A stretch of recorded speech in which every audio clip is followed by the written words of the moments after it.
My name is Linda, I'm 71 years old, and this is the story of how a silent Thanksgiving morning turned into the day I finally took my life back. And gave my ungrateful son and his entitled wife a lesson they never expected.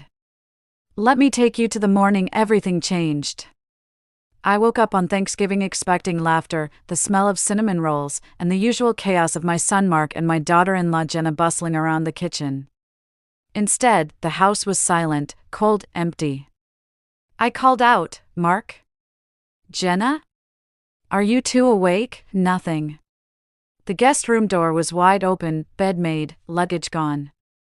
In the kitchen, the pie I had baked the night before still sat untouched on the counter, next to a folded note. My heart pounded. I unfolded it. "Mom. Jenna and I left early for a week-long luxury trip. We didn't want to stress about hosting this year. Well, call you later. Happy Thanksgiving. No invitation. No explanation. No apology. Just a dismissive note like I was an afterthought. A chore they avoided. I sat at the table in the quiet house I had paid for, maintained, and opened to them whenever they needed help. I didn't cry. Not yet. It was anger that rose first, burning, sharp, long overdue. And that's when I decided this would be the Thanksgiving they'd remember for the rest of their lives. To understand my revenge, you need to know how perfectly, painfully predictable Mark's behavior had become. He had married Jenna 3 years ago, and from the day she walked into our family, she made her intentions clear without saying a single direct word. She never liked that Mark still depended on me, emotionally, financially, practically. She hated that I still held influence over him. So she chipped away at it. Little comments. "Mark, don't do everything your mom says, we can't rely on her forever. Your mom needs boundaries," but the moment they needed money, suddenly I was lovely Linda, the angel, the lifesaver. When they needed a down payment for their house, I paid half. When Jenna wanted to start her boutique, I lent her $18,000. When they crashed their car, I helped cover repairs. And I never asked for a penny back. Because Mark was my only son. And I loved him. But lately, he had begun speaking to me the way Jenna spoke about me, dismissive, cold, rushed. So when I woke up alone on Thanksgiving, their bags gone, their rooms cleaned out, and my phone silent, I realized something heartbreaking. They didn't forget me. They simply didn't care. And that, dear listener, was my breaking point. At noon, my phone buzzed. It was Mark. Not FaceTime. Not a voice call. A text. "Happy Thanksgiving, Mom. Hope you're okay." "Hope I was okay," I typed slowly. "Where are you?" 30 minutes later, he replied. "Puerto Rico. Last-minute decision.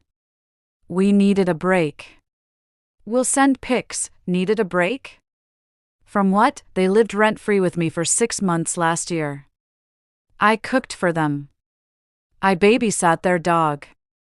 I paid their bills when Jenna forgot, and now I wasn't even worth a conversation before they abandoned Thanksgiving?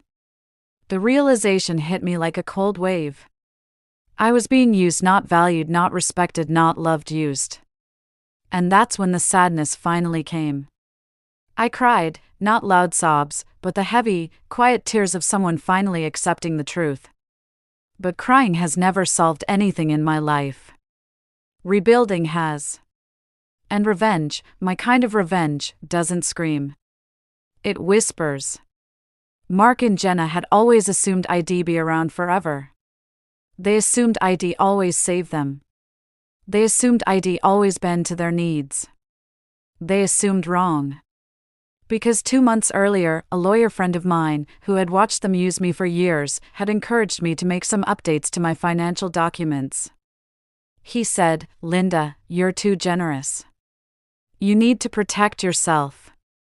And so I had quietly updated my will, changed my house title, and placed my accounts into a well-protected living trust. Mark and Jenna had no idea. They thought everything I owned would automatically be theirs one day. Oh, how wrong they were. And Thanksgiving morning. They gave me the final motivation to finish what I had started. So I called my lawyer. He answered on the first ring. Linda? Everything okay? Yes, I said, and it's time. Let's finalize everything. He didn't ask questions. He already knew. Before I enacted the final phase of my plan, I spent the next days observing them from afar. Because Mark may have forgotten that technology exists, but I hadn't. I still had access to the shared cloud album we once used for family photos. And suddenly, luxury trip selfies began flooding in. They posed in private pools, rooftop restaurants, spa lounges, boat tours, champagne tastings. Caption after caption, finally free, no stress this year, living our best life. My stomach turned when I saw one video. Mark laughed and said, best Thanksgiving ever. No obligations, no drama, no guilt trips. Obligations? Drama? Guilt? Me, the woman who had given him everything? I watched them toast to freedom from the woman who raised him alone after his father died. And as I watched, something settled inside me, not rage, not spite, but clarity. If I mattered so little to him, then he didn't deserve anything from me. When they were due back home, I spent the day preparing not a meal. Not decorations, not warm welcome.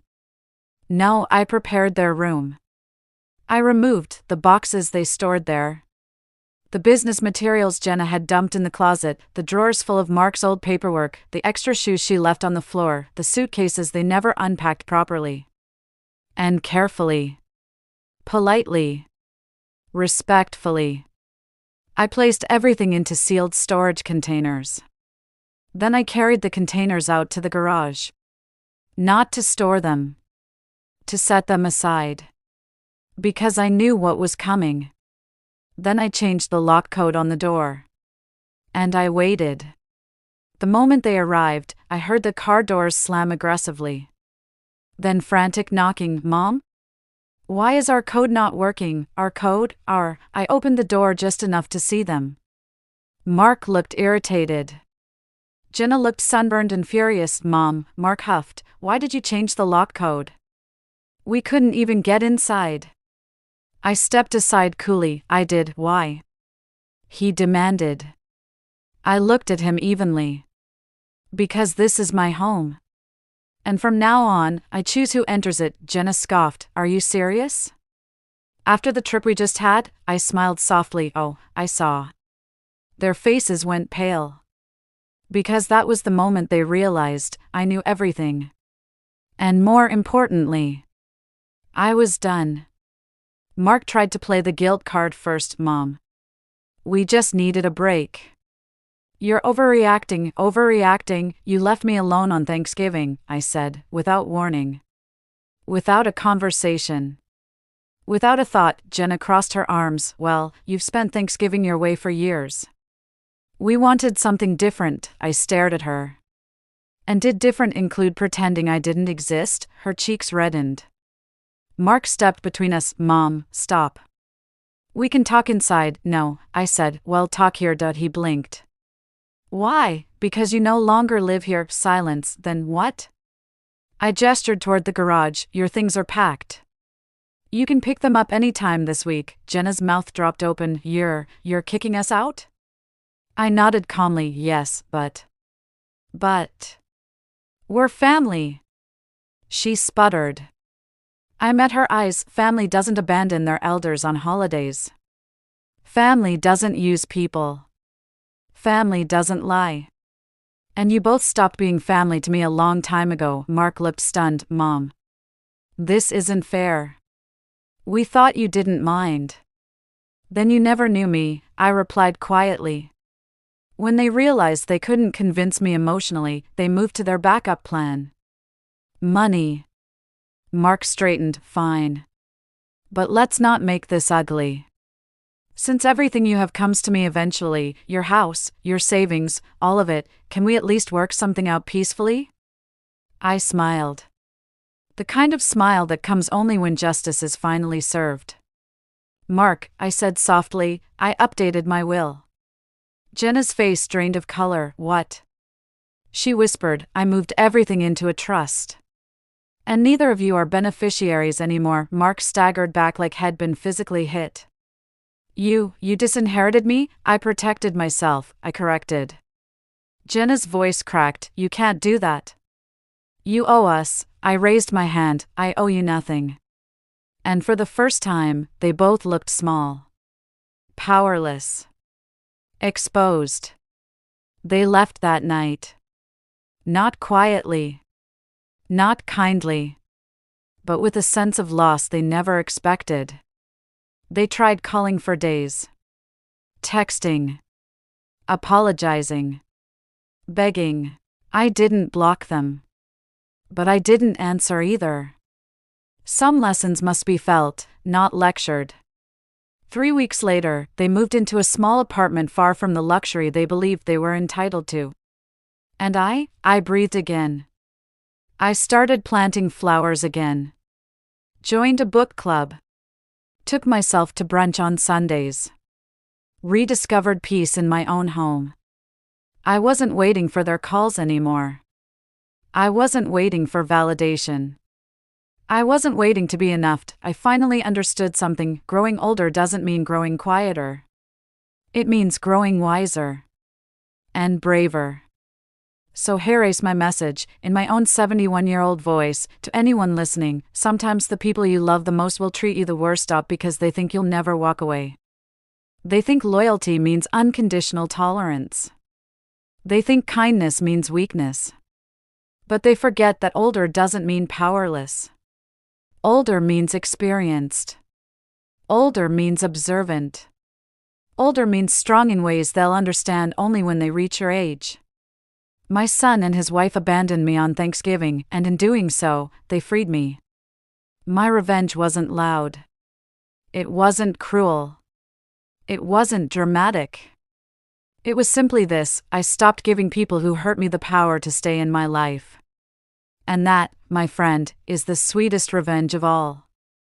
Linda, age 71.